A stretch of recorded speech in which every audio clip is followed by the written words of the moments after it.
Bismillahirrahmanirrahim. Assalamualaikum warahmatullahi wabarakatuh. Nama saya Sarip Zulkarnain, NIM E1051181053. Jadi saya akan menjelaskan tentang teori dan konsep perbandingan politik menurut para ahli. Ini untuk memenuhi tugas mata kuliah teori perbandingan ilmu politik. Baik, teori perbandingan ilmu politik adalah salah satu cabang studi ilmu politik. Studi perbandingan politik mempelajari kegiatan-kegiatan politik dalam cakupan yang lebih luas, termasuk mengenai pemerintahan dan berbagai lembaganya, dan juga aneka organisasi yang tidak secara langsung berhubungan dengan pemerintahan. Antara lain adalah suku bangsa, masyarakat, asosiasi, dan berbagai sejarah. Istilah perbandingan politik juga diartikan sebagai upaya untuk membandingkan segala bentuk kegiatan politik, baik itu yang berkaitan dengan pemerintahan maupun yang tidak berhubungan dengan pemerintahan. Oleh sebab itu, para spesialis perbandingan politik cenderung mengartikan perbandingan politik sebagai studi tentang segala sesuatu yang berbau politik. Pengertian perbandingan politik yang lebih longgar akan mengaburkan kriteria penentuan hal-hal apa saja yang layak menjadi objek kajiannya. Kita dapat menggali hubungan politik dan perbandingan politik dengan bidang-bidang lain, seperti yang dilakukan oleh Ronald Kilcott, yang melihat bahwa teori maupun metodenya baik bersumber dari pemikiran para filsuf politik seperti Aristoteles dan Plato, Machiavelli dan Montesquieu, serta Hegel, Marx, dan Mill. Perbandingan politik juga banyak bersumber dari pemikiran para tokoh di awal abad 20 seperti Woodrow Wilson, James Bryce, dan Karl Friedrich, yang telahnya mengarah ke studi formal tentang pemerintahan dan negara. Karya di bidang lain yang turut mempengaruhi studi perbandingan politik antara lain karya A.R. Radcliffe-Brown dan Bronislaw Malinowski di bidang antropologi. Gaetano Mosca, Vilfredo Pareto, Max Weber, dan Emil Durkheim di bidang sosiologi dan sosiologi politik, serta John M. Keynes, Karl Marx, and V. Lenin di bidang ekonomi politik. Kepustakaan teori-teori sistem dalam perbandingan politik mulai mencuat di awal tahun 50-an. Ada 3 penulis yang dapat dikemukakan sebagai wakil perintis dan pengembang teori-teori sistem ini. Pertama, David Easton, yang bukunya berjudul The Political System dan sejumlah tulisannya yang lain menandai lahirnya konsep sistem politik, bersamaan dengan konsep-konsep input dan output, tuntutan dan dukungan, serta umpan balik. Kedua, menurut Gabriel Almond, yang banyak dipengaruhi antropolog fungsionaris A.R. Radcliffe, Brown and Bronislaw Malinowski, serta sosiolog Max Weber and Talcott Parsons.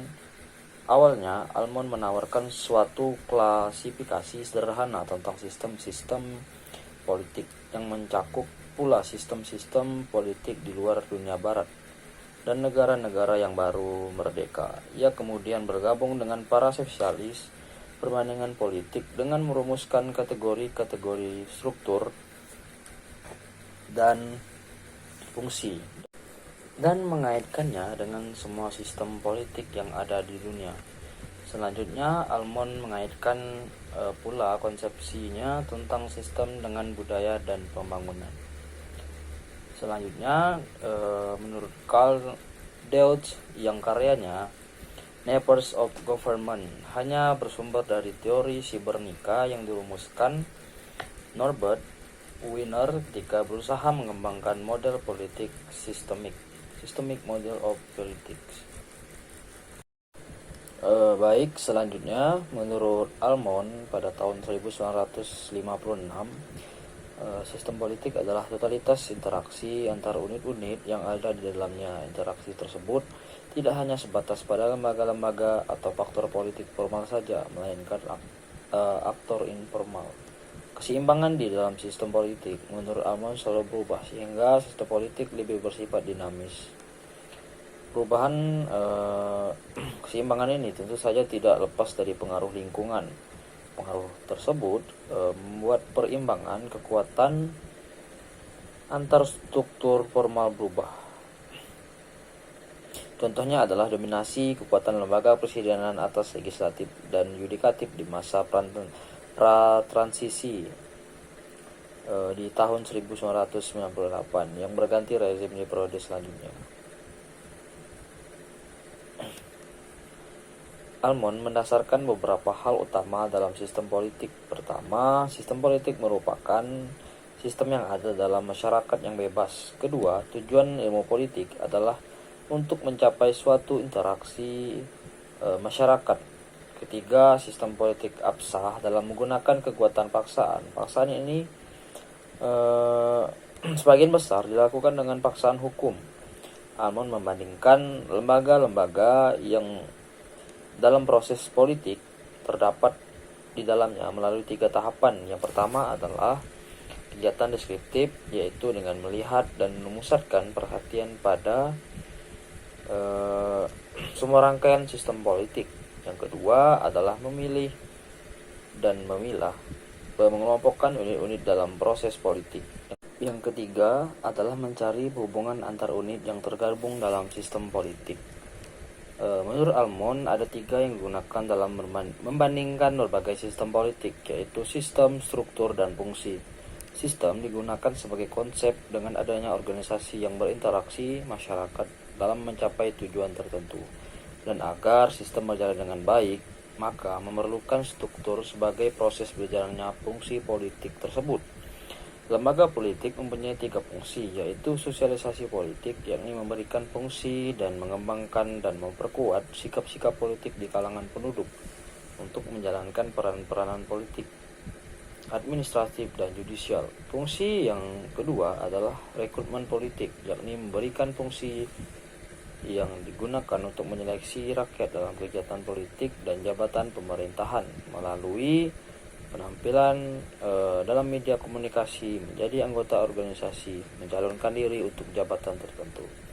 Yang ketiga adalah komunikasi politik, yaitu memberikan jalan mengalirnya informasi melalui masyarakat dan melalui berbagai struktur yang ada dalam sistem politik.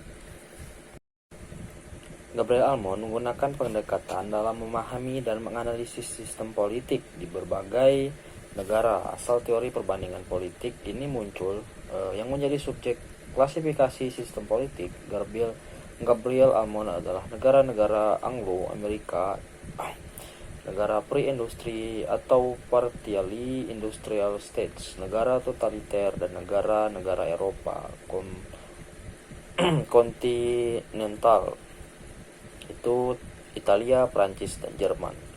Dalam sistem politik Anglo-Amerika memuat tentang homogenitas dan budaya politik yang sekuler. Homogenitas mengandung maksud kesamaan tujuan seperti kesatuan nilai kemerdekaan, kesejahteraan, dan selanjutnya adalah sistem politik pre-industrial atau partially industrial states. Sistem ini identik dengan sistem politik pada campuran kultural, sehingga peran yang dilakukan oleh lembaga politik dan parlemen namun tidak hanya sebatas pada kedua lembaga tersebut. Peran masing-masing lembaga politik bisa saling bercampur atau saling